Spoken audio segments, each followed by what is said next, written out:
Welcome back to another episode of Inspired Infrastructure.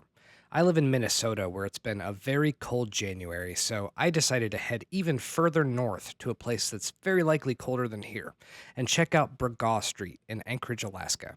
The municipality of Anchorage recently received $25 million from the FHWA through the Safe Streets for All grant program. Anchorage recently completed a transportation safety plan, which identified Bragaw as a top priority for safety improvement needs.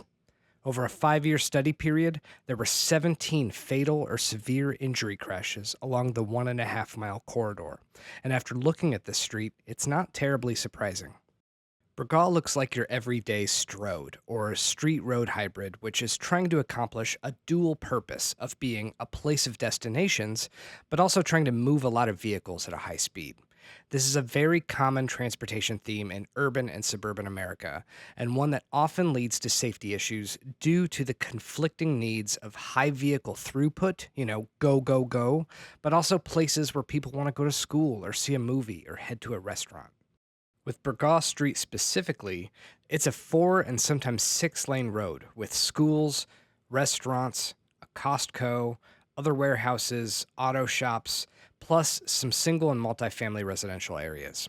There are sidewalks on both sides of the road that mostly span the whole corridor, but are curb attached and narrow in some places, and there's no place for cyclists. And for anyone saying it's too cold to bike in Alaska, I'll respond with my Minnesota governor's take that there's no such thing as bad weather, just bad clothing. In fact, snow storage is one of the considerations of this roadway project, so that road lanes, sidewalks, and bikeways can be cleared of snow in the winter and made safe to travel on. The project description also includes some things I'm not super thrilled with, like offset left turn lanes and channelized right turns, both of which prioritize space for vehicles and less for people. I'll cover this a little bit more later in the video, but you can also check out my video about Thomasville, Georgia, for an example of removing channelized right turns to improve pedestrian and bike safety. From what I can gather, this section of Bragaw Street has about 14 to 16,000 cars per day. And using some good engineering rules of thumb, that kind of traffic typically only warrants one lane in each direction with a continuous left turn lane. The current 4 lane section with additional turn lanes can carry more than double the existing traffic that's out there today. So let's change the space up here and start by removing those 2 unnecessary travel lanes and move in those curb lines.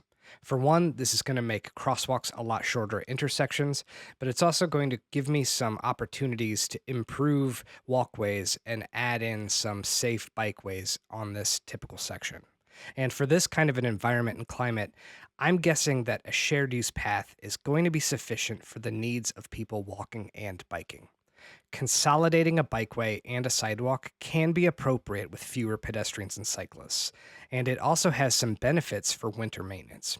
Instead of creating 2 separate 5 foot facilities for walkers and bikers, plus the buffers you need outside of those, I can save a lot of space by just adding in an 8 foot or even 10 foot wide shared use path on both sides of the road. That also means one less lane to plow snow off of in each direction, plus some extra width to hold that plowed snow during the winter. The next step I want to do is to grab a Google Street View image of Bragaw and layer my Beyond Typicals model on top. This process really brings the section to life, letting me envision these proposed improvements in the real world context. It takes just a few minutes, but it produces some incredibly realistic renders that help visualize the road reconfiguration before it's built. One trick I like to use in Beyond Typical's photo compositing is shadow matching. By creating objects in the model which cast shadows that match those in the original image, I can make the renders look even more realistic. Take a look at these examples. The first render shows the proposed road diet without shadows, and the second adds in those matched shadows. The difference is night and day, no pun intended, giving a much clearer sense of how the new design will look and feel on Bragaw. Now, back to the Bragaw redesign. I want to consider how these proposed changes perform in a winter scenario. And by reducing the number of travel lanes, I've created 9.5 feet of additional space along each side of the road for storing plowed snow. But that extra width doesn't have to be consistent along the entire stretch of Bragaw. It can double as an area for improved bus stops like this one, complete with concrete pads and shelters to protect transit riders during Anchorage's long winters. Finally, I want to revisit some of those components of the project description that gave me pause, specifically offset left turn lanes and channelized right turns. I've taken a snapshot of Bragaw at DeBar Road, one of the largest intersections along the corridor. As it stands, the intersection features narrow raised medians adjacent to the left turn lanes on all four approaches. In theory, offsetting these left turn lanes by aligning them with the left edge of those existing medians could improve sight lines for turning vehicles. But in reality, this change doesn't shorten the crossing distance for pedestrians.